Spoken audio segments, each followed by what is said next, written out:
Hey everyone. So, want to say a few words on the Russell Brand allegations.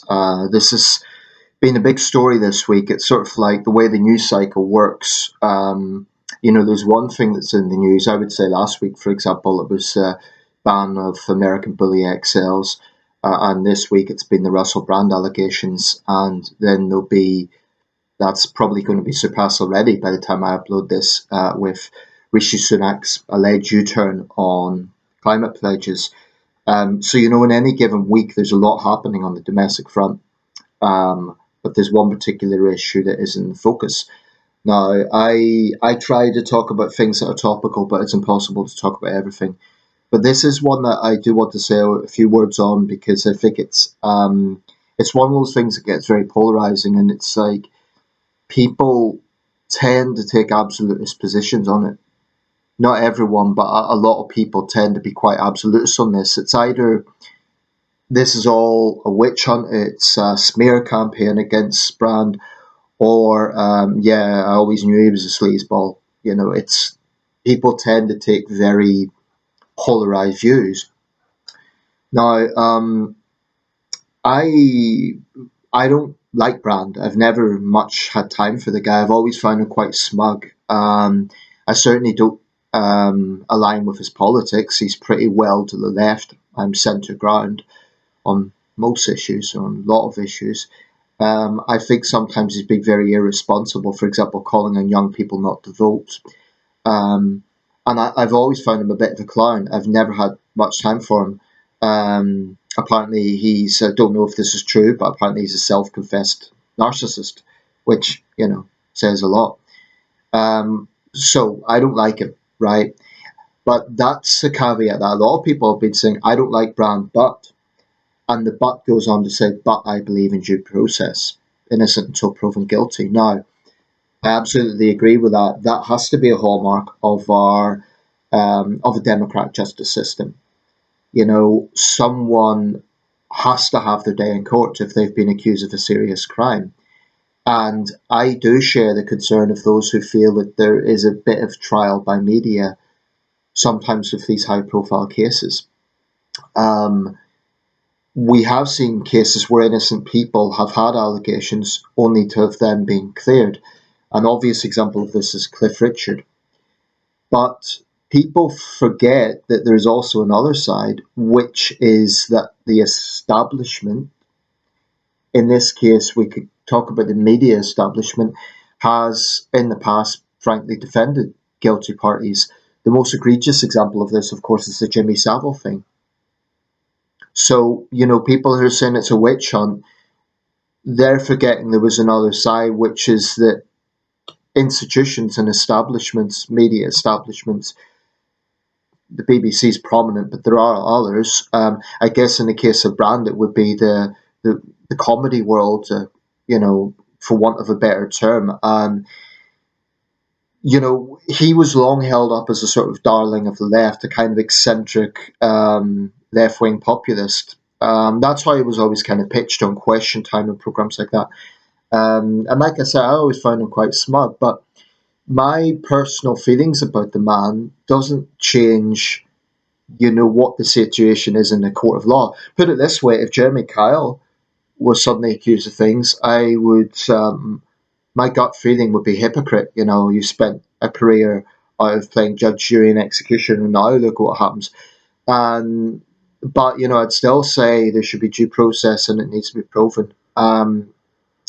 So personal feelings, people have to put them aside in cases like this, and that's difficult with public figures because public figures do project a certain image. They project an image one way or another, and people have views on them. It's just human nature. If someone is in the public eye, if they're a familiar figure, people will either like them or dislike them. But if this does go to trial, they'll need to be very careful in jury selection because they'd need to, for example, ascertain are these people Russell Brand fans or not. They'd have to choose people who are as passive as possible. Ideally, people who don't really know who he is. Um, The thing about this is, if you're taking the position it's all a witch hunt, and why is the media clamoring for this? And again, I share the concerns of trial by media, but it then follows that by definition there would be a conspiracy, there would be some sort of orchestrated plot to smear this man, to bring him down. Some of the allegations are very serious, including rape allegations. So the question would be why? What specifically is the factor at this time to bring him down? Is it because he's being deemed a bit of a conspiracy theorist, or he's a bit of a populist figure? He has a huge social media following, I believe millions of followers. He's a published author. He's a wealthy man. He's in several walks of life successful. But there's a lot of celebrities out there. Why brand? Why? What would be the issue in bringing him down? So if you believe it's a witch hunt, if you believe that there's some sort of smear campaign against him, the obvious follow up is why? Why brand? Why now? People say, why have these alleged victims come forward now when some of these offences go back 20 years? I think there might well be a legitimate argument for a statute of limitations on when someone can report something. But there is another side to that. And again, this was revealed during the Savile case.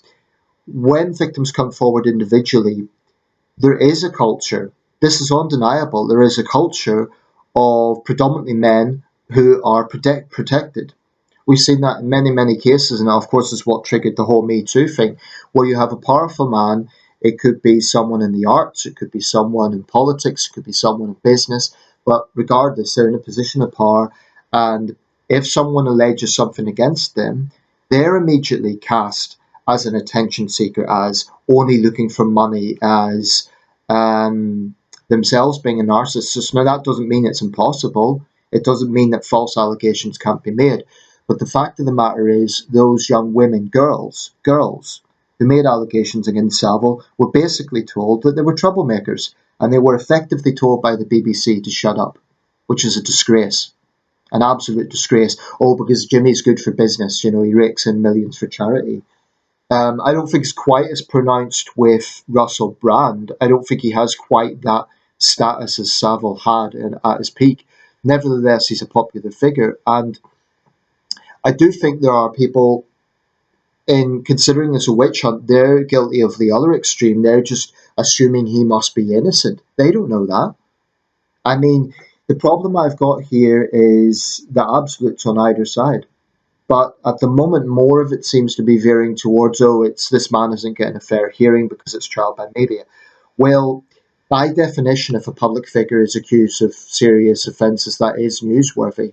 But the responsibility of the media is to report the facts, yes, and do it responsibly. They need to be careful in their headlines that they're not vilifying Brand, which would be bias a jury.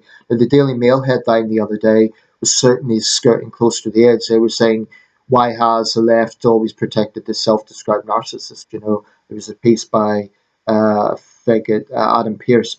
It's, of course, they'll take the legal precautions of saying the alleged crimes, but editors aren't stupid. They can word things in such a way that definitely biases opinion. And any newspaper that claims they aren't doing this, especially the tabloids, they're lying, because they're absolutely, framing the language in such a way that it does lean to a bias one way or another, even if they're taking the legal disclaimer of saying the alleged allegations. For me, my gut feeling is there is something there, because I don't see why you'd have multiple alleged victims coming forward. I don't know if these women know each other or not, but um, the likelihood of it being an orchestrated campaign versus maybe there being something in it, I just think the latter is more likely. Because I think for there to be an orchestrated campaign would require a conspiracy, would require a motivation, a purpose. The complainants aren't getting any money out of this. And certainly they're not going to achieve anything by attacking a popular figure. If anything, they'll probably be subject to abuse. I have a friend, not a close friend, but I know her, and she has some connections to the legal world, and she knows some of the people who are involved in it's a gathering of evidence in this case, and she says this is not something that's just done on a whim. This is exhaustive. This is something that is built up over time. So basically, I don't want to say no smoke without fire because that would suggest I'm saying he's guilty. But I don't agree with those who are saying, "Oh, it's just there's nothing there." How do they know that? The truth is, we just don't know. So I think, if we look at the Savile case, the problem there was victims were dismissed. And I think it's good that we're now in a situation where victims are not just point blank dismissed, that allegations are taken seriously. They should be. Nobody should be above the law. I don't care how popular someone is. And this, I would also cite the cult of celebrity. Now, I don't want to exaggerate with Russell Brand. He's popular with his followers, but I wouldn't say he's universally popular. But you can imagine if it was someone like, I don't know, a very popular figure who's widely respected and revered. I don't know, say some war hero. People would immediately say the complainants must be lying. They're trying to smear this good man or something like that. It annoys me that people think that they know a celebrity on a personal basis. Just because you have this perception of what their public figure is doesn't mean you know what's going on behind closed doors.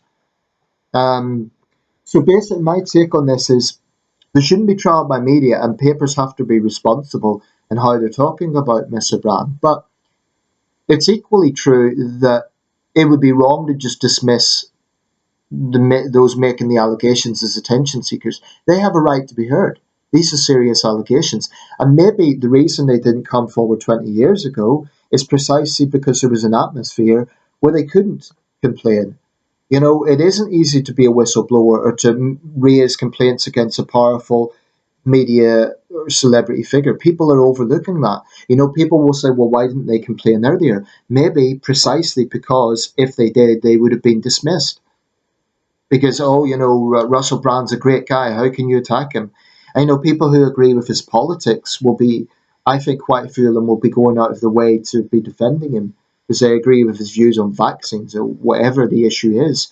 And that's extremely short-sighted. You shouldn't let your political preferences get in the way of being open-minded on these things. I mean, if Russell Brand was someone who aligned with my politics 100%, I would still say, we don't know. Just there has to be due process. I don't think it's realistic to say there should be no reports at all when a public figure is coming under legal investigation. Because actually, the risk of that is then there's a guessing game. If the paper said a popular comedian has been arrested, then people will start guessing and potentially name the wrong person. So there is actually a case in naming the person in that sense. However, I also respect what Cliff Richard said after he was cleared, that there is also a case that the accused remains anonymous. And I think that's a powerful argument. I do. I respect it. But I'm just saying that I can understand why newspapers do name the person because there is a risk that if they just say the celebrity's been arrested, people will just guess. And as for not reporting at all, maybe it shouldn't be reported until it's went to trial. Maybe there is an argument that it shouldn't be reported at all. It shouldn't be a news item at all. But victims might say, well, if they've also been abused by a prolific predator or rapist, then they see this person named, they can come forward. So the truth is, these issues are not black and white. They're not. Um, but my gut feeling is that there may be something in it because it seems there's a very strong weight of evidence that is mounting up now, and there are multiple complainants. Um, but I don't know. Russell Brand might well be the victim of a smear campaign. I don't know. But people should not be assuming he's innocent just because they think it's a smear campaign. You know, and believing in due process doesn't equate to believing the person must be innocent. Innocent until proven guilty means the assumption of innocence for a fair trial. It doesn't mean you have to believe that person is definitely innocent. I don't think that's the same thing. Anyway, let me know your thoughts. But I think this could be, another landmark case which will be analysed and reanalyzed, and people will say this is what happened. One thing's for sure: the process has to be as quick as possible, so that if Brand's innocent, he can be cleared. And if he's guilty, he can be held to justice. He can face justice, and the victims see that. But if it's prolonged, I think there should be as little time wasted as possible. It's very important that this goes to trial. Rape's a very serious allegation, so it should go to trial. He should have his day in court. All the evidence should be heard. No evidence should be avoided. But people shouldn't just assume the alleged victims must be attention seekers because of the passage of time. I think there is a reason why people are sometimes reluctant to go forward. Let me know your thoughts.